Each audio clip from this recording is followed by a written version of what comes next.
I wish, you know, you know, so 2018, you're talking about how quickly things can go downhill. You know what I mean? All right, and this is experience for me right now. All right, like that because 2018, looking back now in hindsight, all right, I'm like, I I invested my money into my gym. Okay, Okay. gym is not doing so good now. Okay, don't want to make freaking COVID the culprit of why my gym's not doing good at all. But it's just bit off too much than I could chew. Now I'm looking to downsize, or even just cut my losses, Right. for my gym like that. And with location wise, obviously freaking COVID itself. And then the market around in my area, my location, just not doing the homework, not in like that. I had the money. I'm very ambitious. I'm very passionate of what I do for health and fitness like that. But it's just, the people around and the location, it's a tough thing, like that. So I just wish I would have just started smaller. I'll tell you that right now. All right. And so, but the thing is that with that, like, I was like, man, I wish I would have started smaller and I would have kept half that money. You know what I mean? Yeah, right. Play some Right. GameStop. Bro. Bro. Please don't bro. Yeah. GameStop hurts so Yeah. bad, bro. And it was like, Did you see the documentary on Netflix? oh man, GameStop hurts so bad, bro. So I didn't watch it, but I did a lot of looking and researching about what happened with GameStop because, of course, as being nerd gamer, right? Like you're like, man, bro, that was crazy, bro. People got rich. People got The dude, rich, bro. the main guy that was like watching everything and like leading the way like Right. that. Oh man, they tried to come after him, but they didn't have nothing on him, Bro, Dude, people man, got rich, bro. Like, And I was bro. there. I was following it, and I was like, man, I need this money for my gym. Bro. So let's see. Yeah, I was like, Let's see. but yeah, I wish I would have just started smaller, and maybe because I had a lot of investment, in Exxon, Nike, Mastercard at the time, when my account with Charles Schwab and stuff like that, and I was like, man, what if I could just dump all this into GameStop? Let me see this, Bro, And I went. I just remember making jokes with my wife, but I just didn't pull the trigger. I was like, nah, this is a little too sketchy. So You know what I mean? COVID hit, and I would say around August 2018. yeah, no COVID. Yeah. No. 'Cause- COVID. Jewel had just turned 1 Jewel was born March. I'm thinking about the lockdown. No, the Lockdown? country went lockdown 1 week after Jewel's first birthday. And when was that? That was March of 2020. March. Because I'm thinking of my brother. My brother, literally, freaking. So that's the year he got married.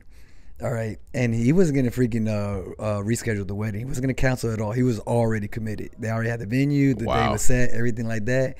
And all this talk was going on about COVID that the whole nation's gonna go in lockdown. And he's like, "Fuck that, we're still getting married."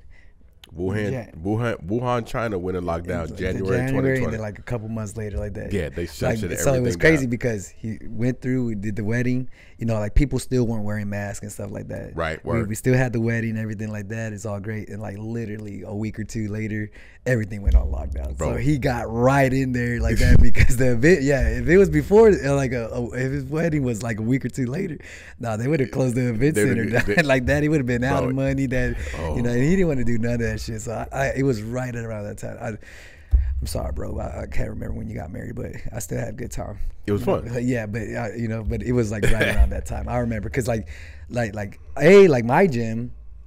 my gym was already freaking. They're already sending out reports and they're like, hey, we're gonna close the gym. So I was already not working or training my clients in the gym no more. Like that. I was meeting them at parks and like that.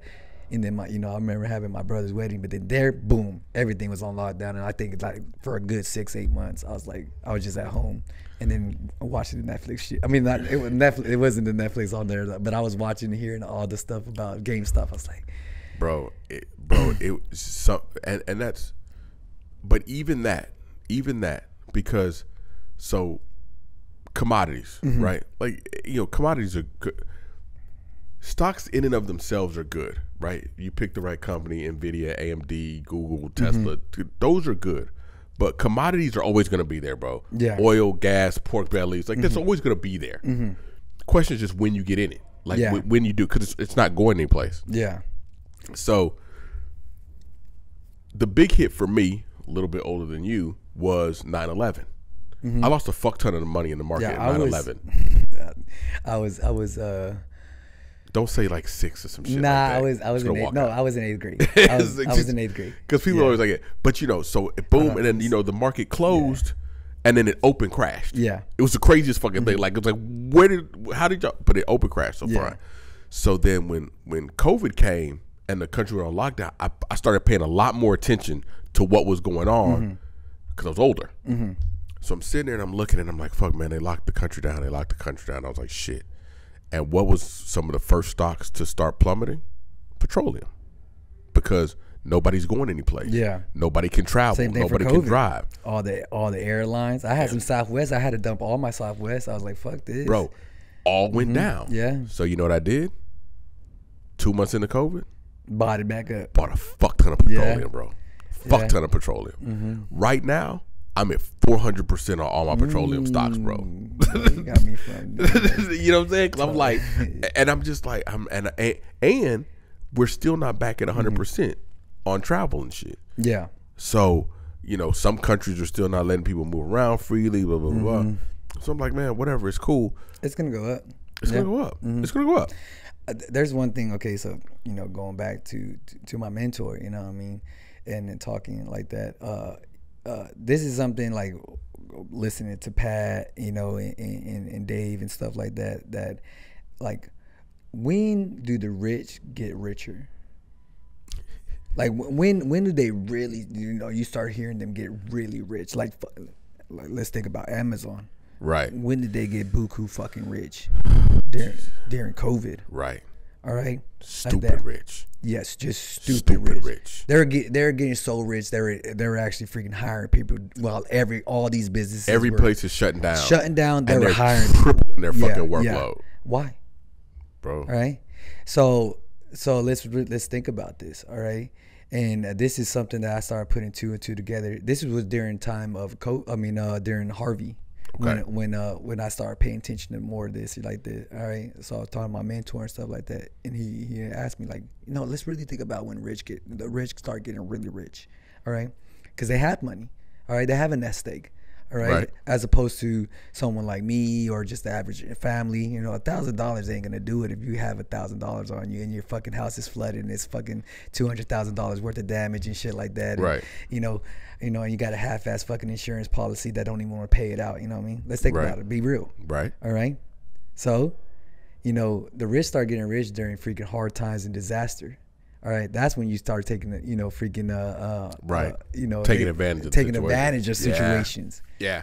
All right. Yeah. You know what I mean? That's when you start to see construction freaking jobs, start to freaking really pop a lot. They're taking advantage of that. You start to see all these freaking home buyers. They started buying up a lot more real estate. You know what I mean? Like that. Freaking during COVID. What happened during COVID? You start seeing all these freaking convenient delivery services start freaking going. What we called it? Oh, it was one of the top like jobs that we said the you talking about like the Uber Eats, the DoorDash? Yeah, but what did they call those? The services? Forgot what I can't remember. it was on one of the, it was on the top 10 list. It was on one of the top. Yeah. But it's not called person-to-person services. Yeah, I know it was like delivery service like that. I don't know the actual freaking professional job thing for it, but that's what it is. Right. Isn't it like second? You know, like just like UPS and Amazon and FedEx. You know, you know, it's the